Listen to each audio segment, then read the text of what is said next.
si yo en mi saco de herramientas no tengo la capacidad de sensibilizarme de vez en cuando el momento lo amerita, estoy cojo. Welcome to the Creator Sensei.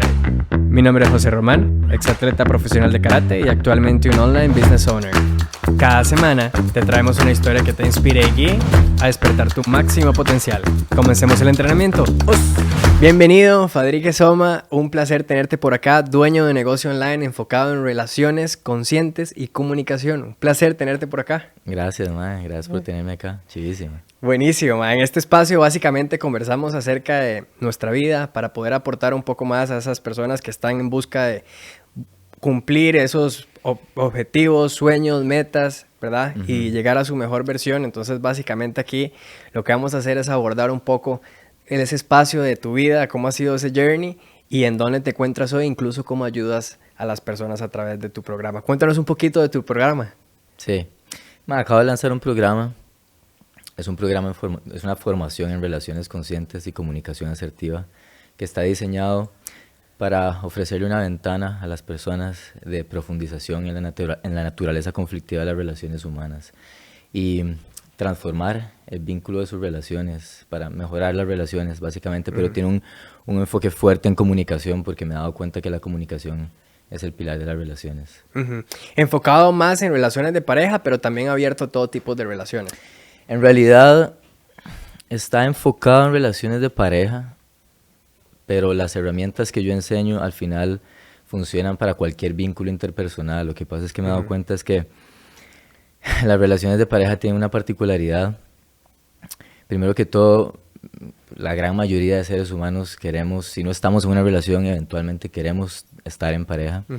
Pero las relaciones de pareja tienen un núcleo de conflicto muy particular, diferente a las relaciones de amistad, por ejemplo. Entonces, las relaciones de pareja tienen esta cualidad de llevarnos a la cúspide de la ilusión, ¿verdad? Y romantizar al otro, claro, y todas estas sensaciones placenteras, pero a la vez nos llevan al fondo de la miseria, al sufrimiento. Entonces, me he dado cuenta que hay una oportunidad fuerte también y grande de trabajar particularmente las relaciones románticas o amorosas o de pareja, como se le quiere llamar. Entonces sí, me he enfocado más en relaciones diría amorosas, de pareja, si se quiere. ¿Cómo empiezas ese camino espiritual? Cuéntanos un poquito de tu vida, cómo te adentraste en todo ese mundo, si fue algo que siempre estuvo en vos o cómo básicamente fuiste encontrando esa esencia para hoy dedicarte a eso. Bueno, es una larga historia. Tenemos tiempo. Pero voy a tratar de resumirla. Yo empecé, digamos, mi búsqueda a mi camino, llamémosle camino interior o camino espiritual, como se le quiere llamar. A los 15 años yo siempre he tenido una fuerte influencia de música reggae en mi vida. Okay. Pero como a los 16 años empecé a escuchar la letra detrás de las canciones y me di cuenta que era una filosofía, un movimiento, un estilo de vida. Y me fascinó. Todavía no sé por qué me encantó tanto, o sea, pero me atrapó al punto de que me puse a leer más de lo que, a como yo podía. En ese entonces estaba con el internet de Raxa, eso fue hace 22 años ya. Y me metí a internet y buscaba toda la información que podía sobre el Rastafari y hacía todo lo que podía para acercarme a ese estilo de vida, todo lo que estaba a mis manos. Y a los 18 años, justo antes de entrar a la U, decidí dejar la U y irme a vivir a una comunidad espiritual en Jamaica. Wow. Para vivir de lleno ese estilo de vida. Entonces ese fue como mi primer camino, pero a ver, ese fue un camino, o sea, fue un deep dive porque me quedé viviendo 7 años, terminé siendo sacerdote de la orden, traje la orden a Costa Rica y se convirtió en mi vida por 7 años. Entonces ese fue como uno de mis caminos y fue mi introducción hacia la espiritualidad.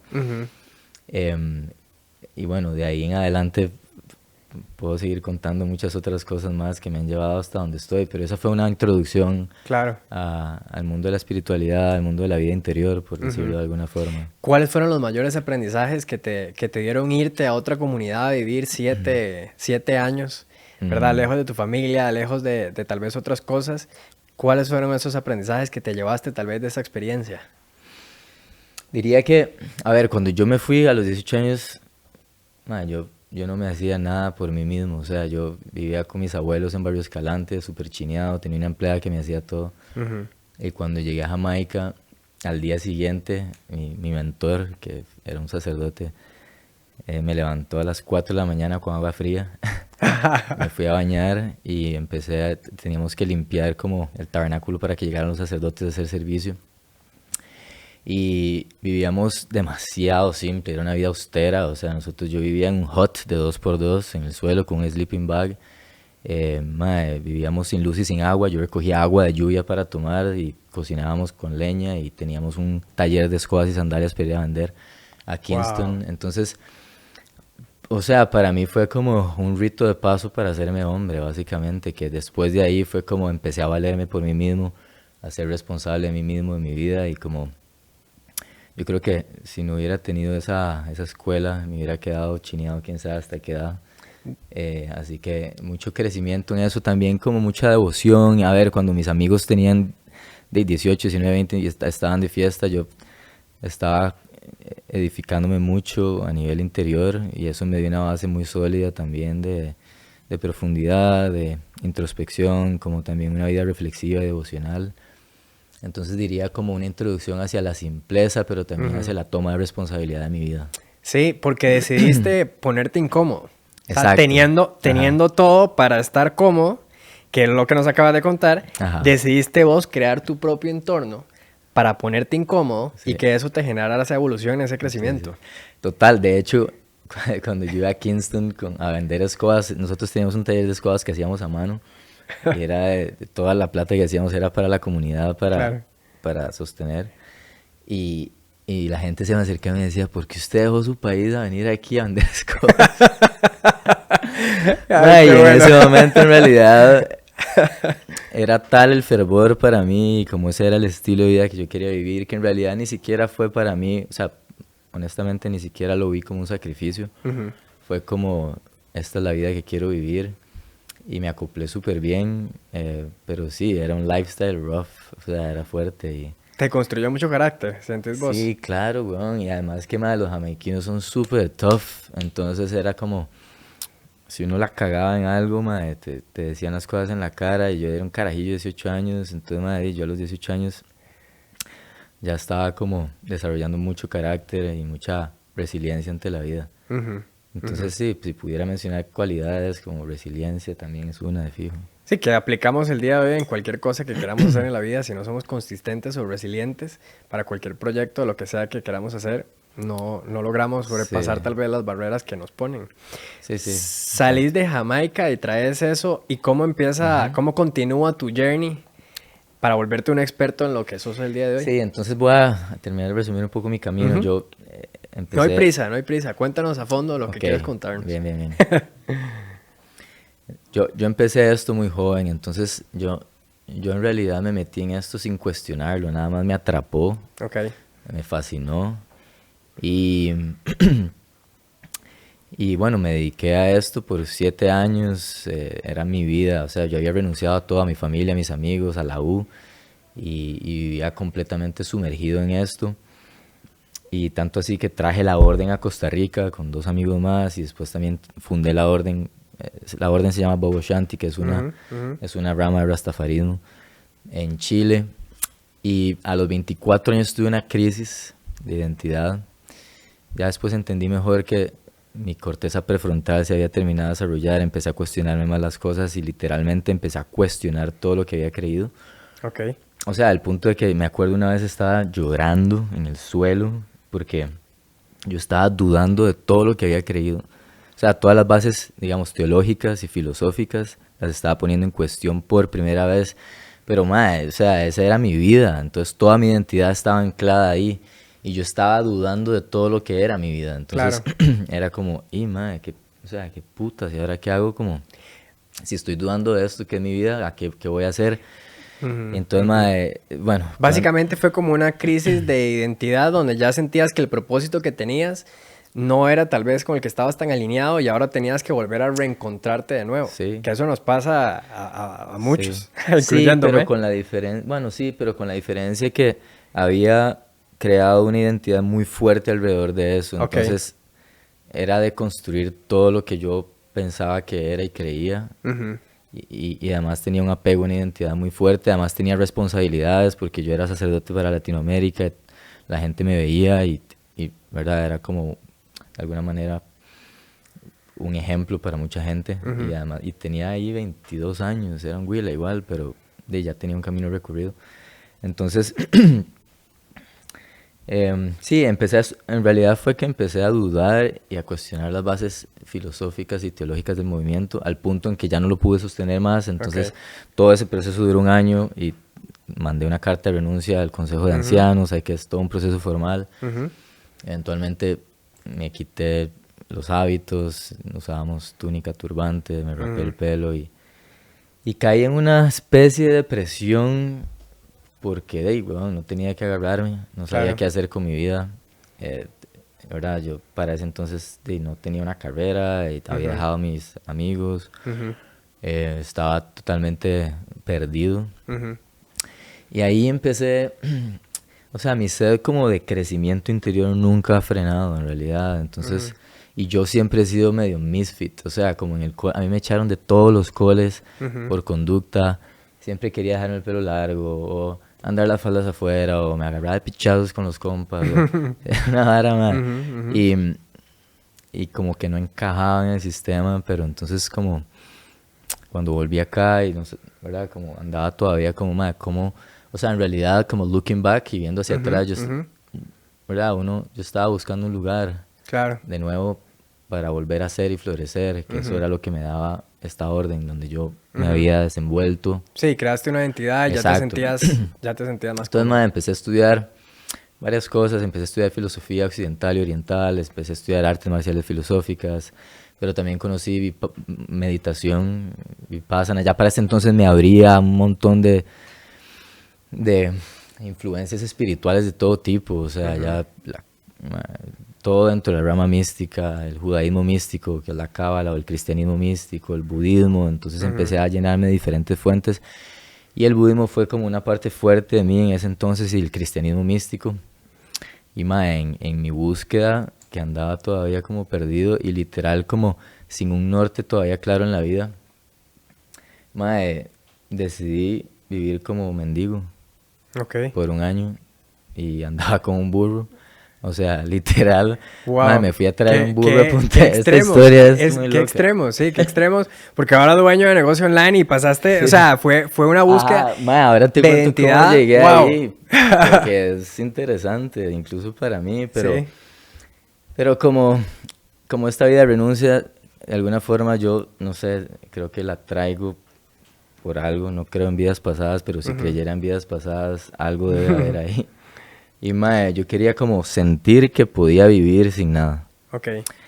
Y me conseguí un burro en Punta Arenas y literal andaba los últimos 1000 colones, los enterré y dije, de ahora en adelante voy sin nada. Y andaba como una alforja del burro y un cambio de túnica más. Y me fui a andar por pueblos rurales por un año, durmiendo a la intemperie, bañándome en ríos y comiendo lo que la gente me diera. Y teniendo todo para estar cómodo. Sí, o sea, sí, digamos, yo no vengo, yo no vengo de una familia pobre, pero era más un anhelo de saberme sostenido por la vida, ¿sabes? Y fue chivísima, fue un año, es loco, porque digamos, ahora ¿verdad? Que estoy generando dinero y que estoy de alguna forma introducido en la sociedad y en el mundo de nuevo, me da más ansiedad que cuando no tenía ni pecha, o sea, cuando no tenía nada, porque en ese momento en realidad no tenía nada que perder. Y no tenía absolutamente nada, o sea, como que... A veces no hacemos las cosas por el miedo de tal vez lo que podemos llegar a perder o cómo la gente puede pensar, y eso nos frena a hacer las cosas. Y tal vez cuando no tenemos nada que perder, tenemos todo que ganar. Sí. Exacto, pero cuando ya uno tiene una parte en Escazú y es como, pero entonces bueno, eso fue muy chido, me dio mucha confianza en la vida, es como, como... Sí, te formó y además mucho viví carácter. súper bien, o sea, viví súper bien en el sentido de que me sentía súper bien, como bien, feliz, realizado, tranquilo. Y entonces me dio también, sí, carácter, mucha confianza en la vida y espíritu de renuncia. Eso duró un año y después la próxima aventura fue que me fui a Sri Lanka. Ok. y me inicié como monje budista. Ya tenía una base como de meditación sólida, tenía como 3 años de estar como llevando cursos de 10 días en silencio bajo meditación vipassana, que es una meditación budista. Y, pero todas estas movidas yo las hacía en realidad porque todavía no encontraba un lugar en donde realmente como explayar mi ser. Y era también como, y ya un poco estaba acostumbrado a estos caminos espirituales, entonces me fui fui a la India antes, viví como 6 meses en la India, de templo en templo, y después terminé en Sri Lanka. Y así mega resumida la historia, en Sri Lanka me ordené como monje budista dentro de la orden Theravada y fui monje como un año. Sí, y esa fue como mi último, bueno, después. En Sri Lanka, ¿qué también lección interesante o qué aventura pasaste por ahí que te pareció importante recalcar y te construyó para el día de hoy? Porque lo que me parece muy interesante es los diferentes extremos por los que has vivido, que te ha forjado a ser lo que sos hoy, y también todo el conocimiento que el día de hoy le das a las personas que trabajan contigo, ¿verdad? Por eso me encantaría saber un poquito más de esa historia, de qué aprendizaje te llevas de ese proceso. En realidad, ahí fue como que confirmé que ya no quería ser parte de ninguna Ok, seguías como intentándolo teniendo ahí. Sí, como fue claro como ya no ser más parte como de ninguna organización. Y bueno, cuando dejé los votos de monje, ya me vine a Costa Rica, fui parte de una comunidad que está en Pérez Celedón, súper chiva también, una comunidad espiritual, estuve par de años más. Pero después ya fue como mi introducción al mundo, que fue que en realidad fue a través de una novia que tuve. Fue muy loco porque ella vivía en Escazú y tenía su propio negocio, su propia marca, y estaba como socialmente, tenía como su círculo, y yo venía a la montaña, yo era un ermitaño, o sea. Pero empezamos a andar y esa fue como mi introducción al mundo, y se empezaron a despertar un montón de inseguridades mías también, porque todas las insignias de poder que yo tenía como dentro de los mundos espirituales, donde yo tenía jerarquías, como había sido monje, había sido sacerdote, no valían un 5 aquí. Sí. Entonces empecé a rozarme con maes que estaban ya montados y tenían sus propias empresas y eran más rocos que yo, y además como con esta novia que tenía mucho más game que yo, y entonces muchas varas de mi masculinidad se vieron como falseadas, y ahí empecé como de hacer un trabajo fuerte como en términos de mi masculinidad. Y ahí empecé a introducirme poco a poco a jugármela. Yo tengo social skills, o sea, habilidades sociales, y creo que mi carisma de alguna forma me ayudó también como a ir haciendo amigos y conectes, y me monté un restaurante que se llama Simple aquí en Escazú, frente a Mocapán. Chivísima, bueno, lo frecuento un montón. Bueno, yo monté esto con un socio, y porque yo había aprendido a cocinar en todas estas comunidades, y yo cocino un montón, entonces como que había puesto ahí como esa habilidad. Pero dentro, estando ahí en el restaurante, me di cuenta, como yo no vine a administrar un restaurante, o sea, como sí, todavía no estabas 100% consciente con lo que estabas, feliz con lo que estabas haciendo, sí, y tal vez lleno. Como que ese no era el camino. Entonces, como después de un par de años fue como, no, yo tengo que buscar la manera de capitalizar todo mi conocimiento, que en realidad es mi carrera. Claro. O sea, esa es mi carrera, y tengo que buscar la manera de capitalizarla, y empecé a estudiar psicología. Estudié 3 años psicología, estudié terapia transpersonal, estudié terapia de parejas, estudié comunicación asertiva, y todo eso como 5 años más. Y eso le dio como forma a todo lo demás que yo ya traía de camino interior. Claro. O sea, básicamente cómo bajar todo este conocimiento y ofrecérselo a la gente. Y ahí empecé con Faderique Soma, que es una plataforma de servicio de impacto social. Y empecé a ofrecer mi conocimiento y mi presencia a otras personas, y ahí encontré otra vez como un lugar en el mundo. Un lugar. Y que es como con toda esta expertise y el conocimiento como de vida interior y espiritual, pero en servicio a la humanidad. Sí, te encontraste en un lugar que ya era más de servicio. Total. Sí, el Ya no growing estaba and giving. aprendiendo, Ujú. ahora era giving. Ajá. No era receiving. Ujú. En todos estos 15, 20 años era como aprendiendo y recibiendo y como llenándome de conocimiento, y ahora es como agarrar esto y ahora sí como darlo, ofrecerlo a los demás. Ujú. Y bueno, de eso, en realidad yo empecé con Faderique Soma en el 2018, 2019. Empezaste una plataforma y empezaste con contenido, Empecé ¿cierto? a escribir full contenido Ujú. en Instagram y en Facebook. Solo para adentrarnos un poquito ahí, ¿qué crees que ha sido lo que más te ha generado impacto en tu plataforma con respecto a tu contenido? ¿Qué es lo que más te ha impulsado y te ha ayudado a crecer esa comunidad que tienes el día de hoy de personas de alrededor de América Latina? Eh,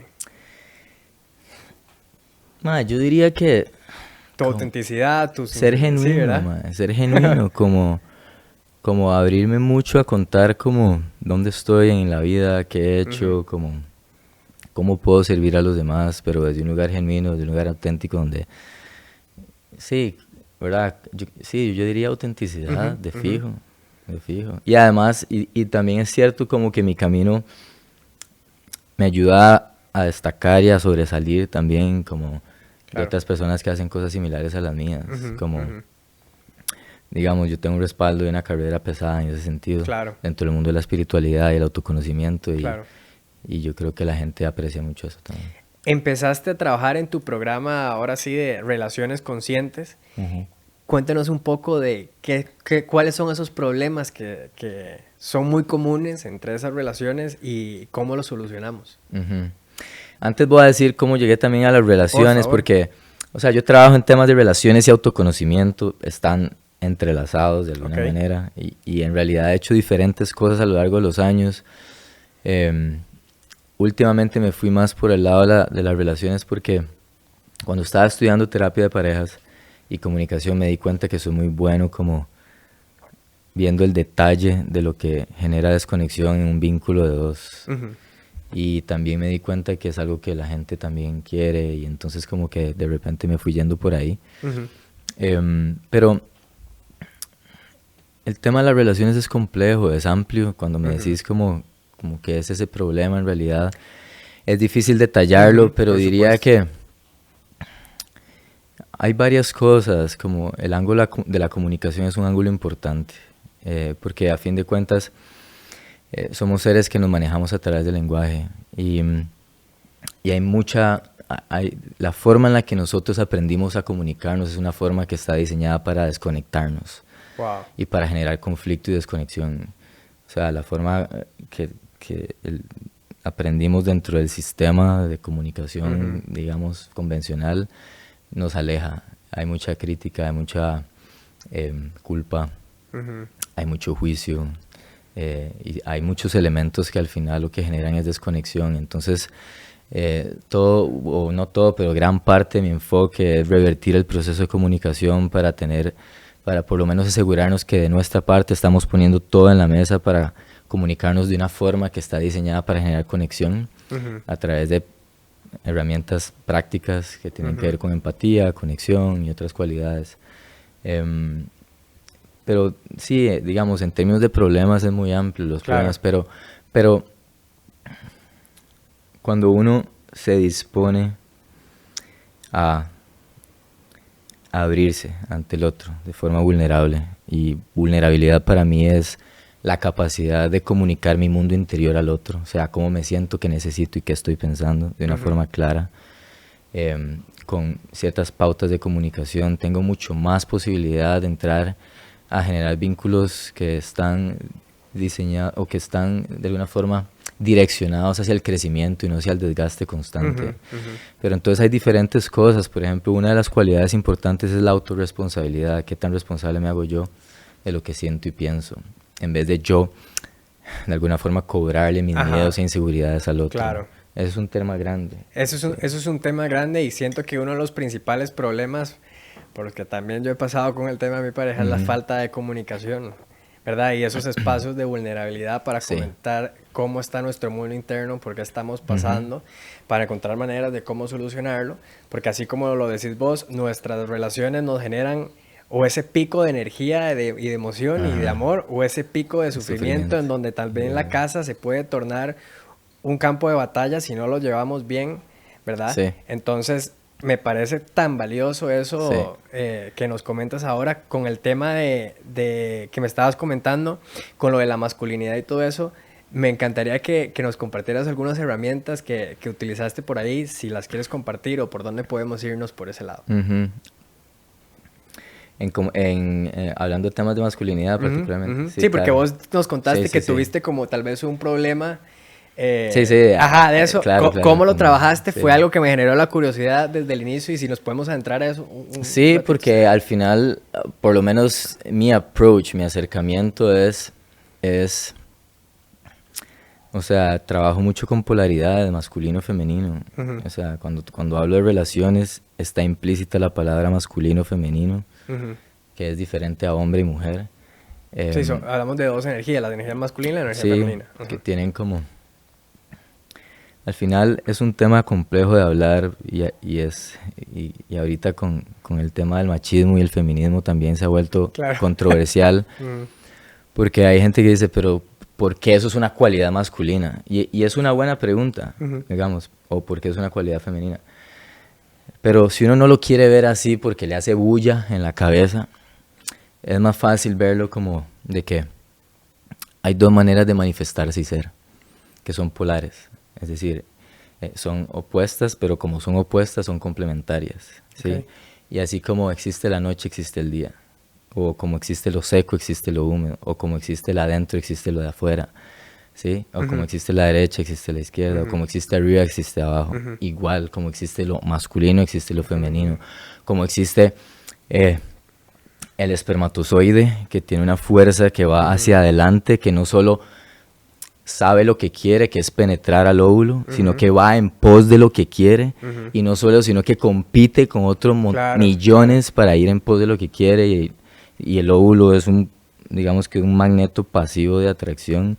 Al final son diferentes cualidades, uno es activo, otro es pasivo, más allá de que quiera llamarlo masculino o femenino, pero entonces como una de las cosas que me ayudó mucho, porque en todos estos digamos,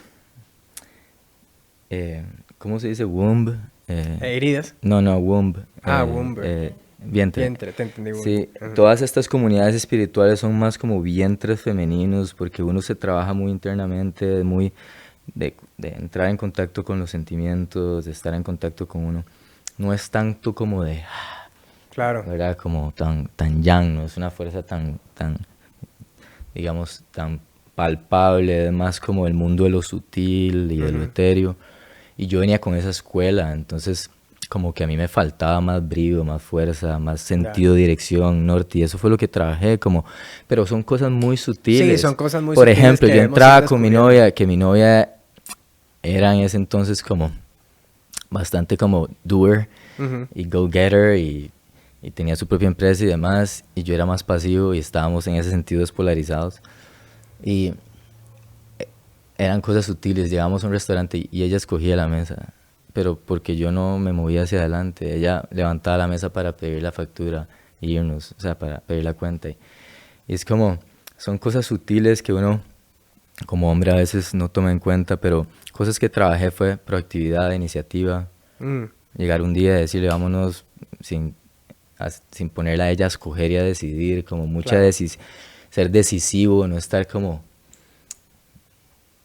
wishy-washy en mis decisiones, sino como tener claridad de lo que quiero, hacia dónde quiero ir, con el norte y la dirección que quiero, ser más contundente, más robusto, ¿verdad? Pero a la vez también como no dejar de lado como cualidades más sutiles, que uno podría decir femeninas. Para mí, yo tengo mucho ese lado también, o sea, yo tengo mucho como ese lado también más femenino, y para mí es como una conjunción de ambas polaridades, porque si uno...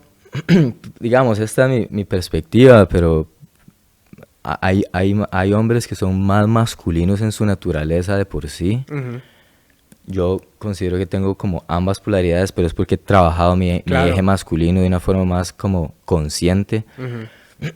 Pero si yo en mi saco de herramientas no tengo la capacidad de sensibilizarme de vez en cuando el momento lo amerita, estoy cojo. Sí. y si soy solo fuerza yang hacia adelante, cuando hace falta más bien relajarse e irse para atrás, soy cojo.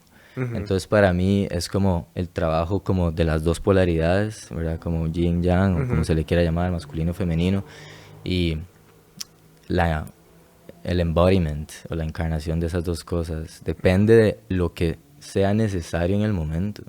O sea, si vos querés llevar a cabo como este proyecto que tiene su grado de organización y tenés que estar pellizcado y estar como con esta energía hacia adelante. Claro. Pero hay momentos de la vida en los que van a requerir de otra cosa. De un espacio más vulnerable, Sí, de sentir. más yin, más vulnerable, más de estar, más de abrirse a ser un contenedor. Increíble, madre, qué montón de aprendizaje. También dentro de eso he visto dentro de tu contenido como a veces batallamos con heridas de nuestro niño interno. Ajá. Me gustaría que nos adentráramos un poco a qué te refieres con eso y cómo se ve tal vez reflejado en algunos comportamientos, para ver si podemos dar un poco de valor en ese sentido, que yo como hombre siento que es algo que a veces cargamos y no le ponemos tanto atención, y por ahí pueden nacer muchos de nuestros problemas de relación. Sí.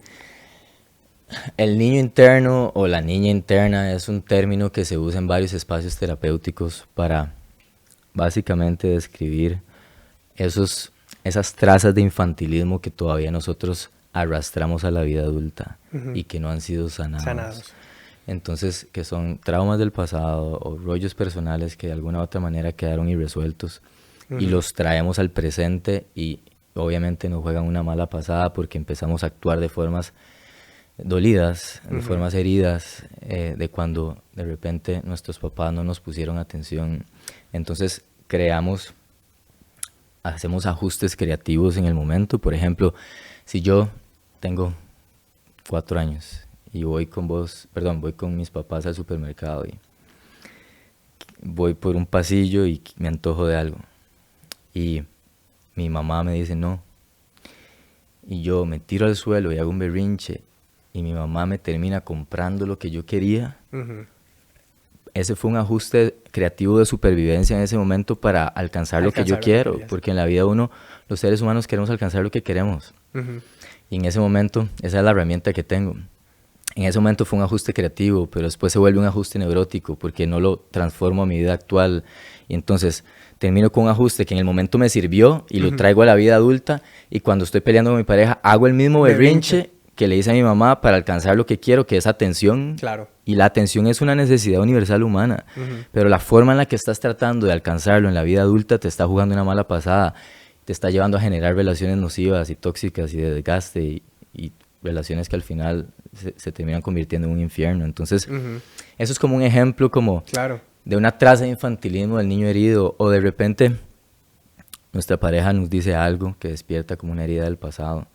Y eso es porque la comunicación no es solo la práctica de hablar, sino también la práctica de hablar desde un lugar vulnerable, pero también la práctica de escuchar. Y muchas veces escuchamos desde nuestro lugar de herida. Entonces, no sé, por ejemplo, yo estoy en una relación y salgo a un viaje de trabajo por 3 semanas.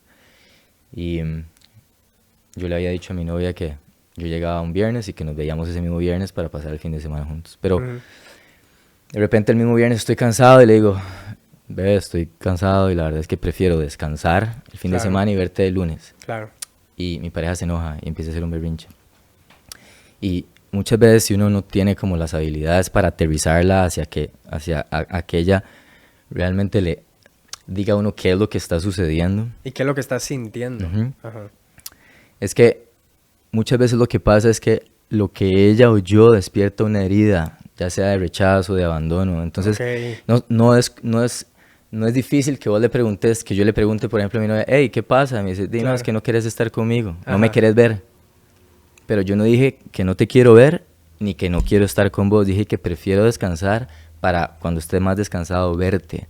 Pero ella lo escuchó a través de un es como si uno se pusiera como unas orejas que están filtrando todo a través de una herida. Y hay 2 heridas primales en el ser humano, la herida del rechazo y la herida de abandono. Pero entonces, si mi pareja no se hace consciente de que está actuando desde ese lugar y se sienta ahí, es muy difícil entonces poder convertir eso, ese pequeño conflicto en un espacio de crecimiento.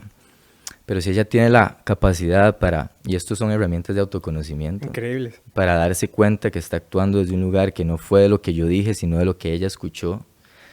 O sea, si ella tiene esa capacidad, entonces se puede prestar más bien para una conversación interesante, como, hey, ¿sabes qué? Como me di cuenta que estoy actuando desde este lugar y entonces el conflicto toma otra cara. Al final, la idea no es evitar el conflicto, porque toda relación implica conflicto. 100%. O sea, solo el hecho de que sean dos personas con dos mundos tratando de converger en un punto es conflicto en sí. Eso es definición de conflicto. Pero Claro. la idea es tener herramientas prácticas y desarrollar un grado de conciencia suficiente para que el conflicto al menos no sea una fuente de desgaste constante, sino más bien una posibilidad de conocernos mejor como seres humanos a Claro. través del espejo del otro y crecer a través del conflicto. Esa es la diferencia entre una relación tóxica, como hoy, para usar un término Claro. actual, y una relación de crecimiento. No es que en una no hay conflicto y en la otra sí, es que en una hay herramientas para manejar el conflicto de una forma más habilidosa y para que el conflicto se preste para conocernos mejor dentro del conflicto y crecer exponencialmente. ¿Cómo puedo adentrarme a esa conversación y cuál es la mejor manera para abrir ese espacio de vulnerabilidad y poder hablar de nuestros sentimientos? ¿Cómo recomendarías eso cuando vemos que o detectamos que tal vez la razón del enojo de mi pareja puede ser no algo que yo provoqué con ese sentido, nada más de quería descansar y quería verte el lunes? ¿Cómo abro Sí. ese espacio de vulnerabilidad para poder seguir trabajando mi relación y que no se sienta como que te estoy atacando, sino que más bien queremos conversar? A ver, o sea, lo que pasa es que todo esto está como apoyado en una estructura totalmente diferente a la que venimos acostumbrados. O sea, una estructura de conciencia. Es una conciencia del lenguaje. Y es un constructo completamente diferente de comunicación. Entonces, no es como así nomás, pero para, digamos que atacar el punto de forma directa, si vos sos lo suficientemente habilidoso y tenés las herramientas, podrías darte cuenta que tu pareja está pegada a un imaginario. Es decir, que no está escuchando lo que vos le estás diciendo. Pero para eso ya hay que tener una cierta habilidad.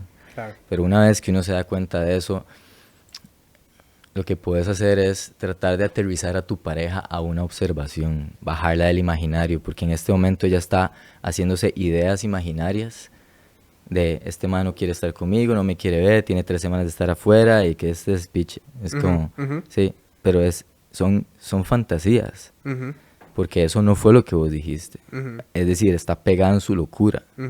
Entonces la idea es bajarla, aterrizarla y decirle como, mae, te noto de alguna forma molesta, no sé si estás enojada o estás triste, pero de alguna forma podrías primero contarme cómo estás, cómo te sentís. Primero como saber, interesarse por cómo se siente la otra persona. Eso es como validando sus emociones, Sí, ¿cierto? sí, claro, exacto. Y también para tener una información de qué es lo que está pasando. Y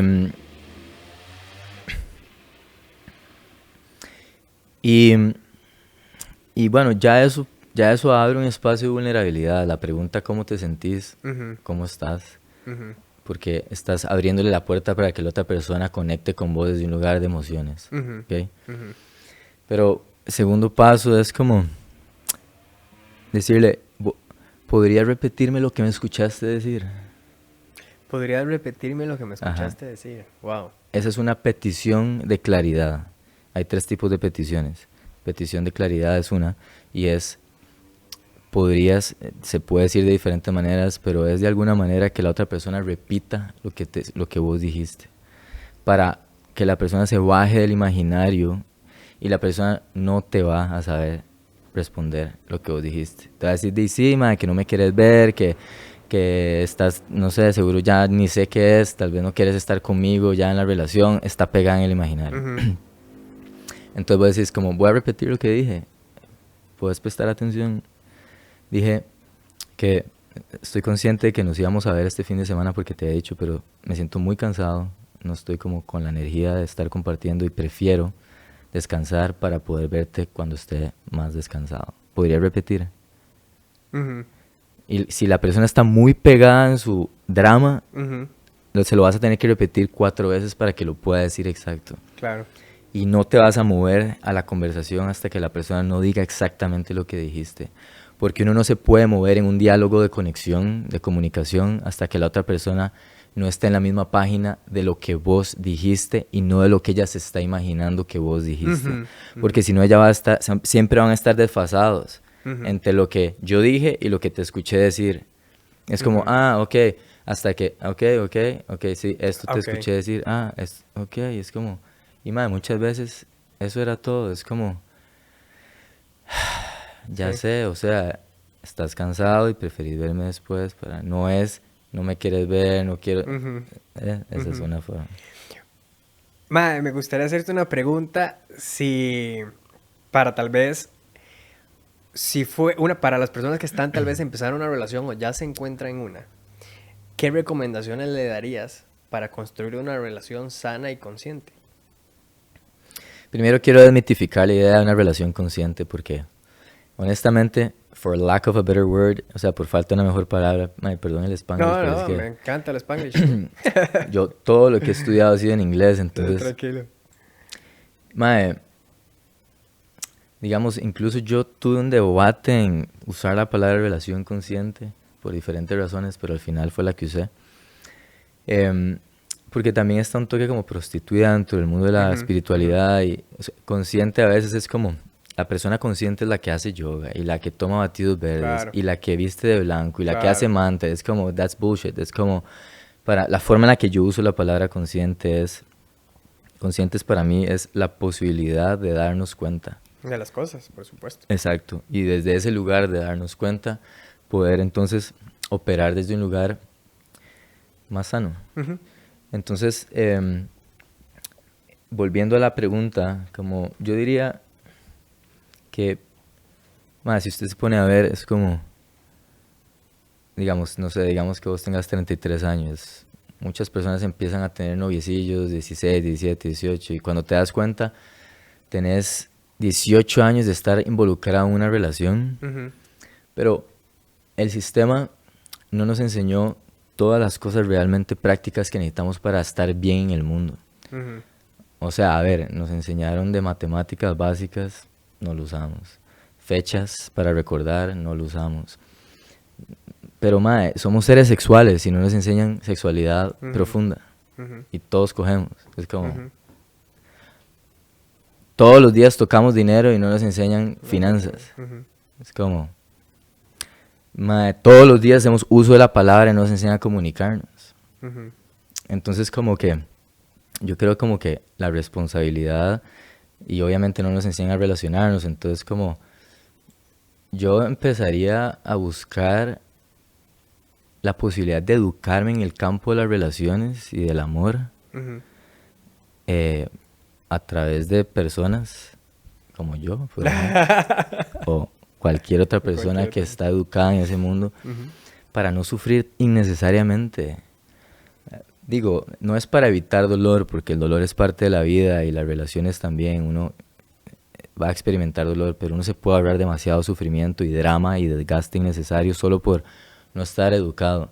ujú, Entonces yo diría como buscar la posibilidad de educarse en ese campo, así como, o sea, digamos, cuando yo entendí que soy un ser sexual, que toco dinero todos los días, que me comunico todos los días, que me relaciono todos los días con el cajero, con mi ujú, novia, con mi hermano, con mi familia, y yo empecé a educarme en las cosas que son realmente prácticas ujú. para prosperar en la vida. Claro.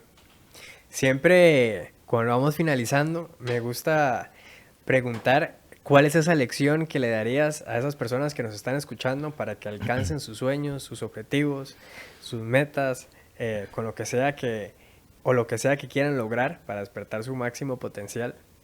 Después de todo ese proceso que nos Ujú. comentaste, ¿cuál sería esa lección? Más que lección, Consejo, sí, etcétera. sí, bueno, como se le quiera llamar, pero primero que no se involucren en cosas que no que realmente no los mueven. Ujú, O sea, digamos, yo siempre, y eso ha sido como, creo que una ventaja en mi vida y a la vez ha tenido su precio, pero yo y mis papás son muy open-minded y me han abierto las puertas como para yo hacer un montón de locuras de carajillo, pero como que siempre me he dejado llevar por lo que realmente quiero hacer y no por lo que me han dicho que tengo que hacer. Ujú. Es como un flare de rebeldía hasta cierto punto, pero me ha servido mucho como decir, no, es que, o sea, quiero irme por acá, como lo que se sienta genuino para uno. Claro. Entonces, como, primero como buscar lo que se siente genuino. Y todos tenemos algo que se siente bien, que se siente coherente, que obviamente no quiero decir que siempre es así, digamos, incluso en lo que yo hago, I struggle, como yo tengo días en los que quiero mandar toda la picha y estoy harto, pero sí sé que estoy encaminado en algo que es genuino para mí. Entonces, eso por un lado. Otra cosa es como, de consistencia, como en lo que uno está como darle duro, darle duro. O sea, como esforzarse, estar como consistente, irse de jupa. Yo en todo lo que hago me voy de jupa. Sí, es que Todo hay que lo que hago. disfrutarlo. O sea, yo Disfrutarlo. leía sobre el rastafarismo y me hice sacerdote rastafari. Es como no me pude quedar quieto con leerlo, Claro, ¿me entiendes? O sea, es claro. como irse de jupa. Pero también como yo siempre he tenido mentores en toda mi vida, en todos mis caminos he tenido mentores. Y eso me ha ayudado a acelerar procesos. Incluso ahora que estoy como en online business y todo esto y que pasé como de renunciante Sí. a esta vara, buscar gente que está donde ya yo quiero estar. Como eso me ayuda un montón. Y no lo hice desde el inicio, digamos, yo hubiera hecho esto hace 5 años, estaría todavía mejor ya. Pero buscar a la gente que ya está donde uno quiere estar. Mentores. Buenísimo, mae. Te agradezco muchísimo por todo este conocimiento, por todo este espacio. Yo personalmente me llevo muchísimo aprendizaje Qué bueno. y de verdad la pasé increíble y sobre todo el conocimiento que tenés, invitar a las personas a que te sigan en plataformas digitales y que sigan aprendiendo de esto tan importante como lo que nos comentaste con este tema de relaciones.